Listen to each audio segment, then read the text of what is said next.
चेहरा एवढा उरला ना की पावडर लावायची गरज नाही, तसंच पांढरा फटक दिसायला लागला. नमस्कार, मी भाग्यश्री. स्वागत आहे तुमचं माझ्या चॅनलवर. मला स्वतःचं आवरलं काहीच नाही आणि मला म्हणतात चल ग आवरलं का तुझं.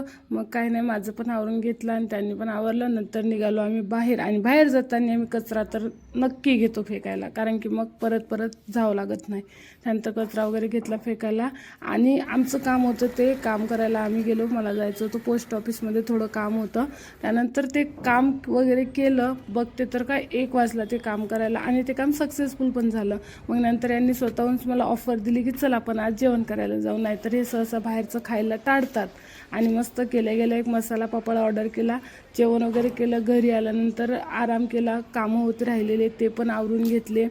सर्व काम वगैरे आवरून झाल्यानंतर हे म्हणत होते, कारण की माझ्या घरी गुण भरणं नव्हतं, तर मग आम्हाला ते आणायला जायचं होतं आणि आज सुट्टी होती त्यांची. तर त्यांना म्हटलं चला मला घेऊन चला. तर थंडी एवढी मरणाची होती ना, तरी पण त्यांनी हँडग्लोव्ज वगैरे घातले आणि मी पण टोपी वगैरे घातलेली होती. त्यानंतर आम्ही मस्त हांडा वगैरे घेऊन आलो, पण घरी यायला वेळ लागला त्यामुळे मी ब्लॉग घेऊ शकली नाही. चला तर तुम्हाला माझा हा ब्लॉग कसा वाटला मला कमेंट करून नक्की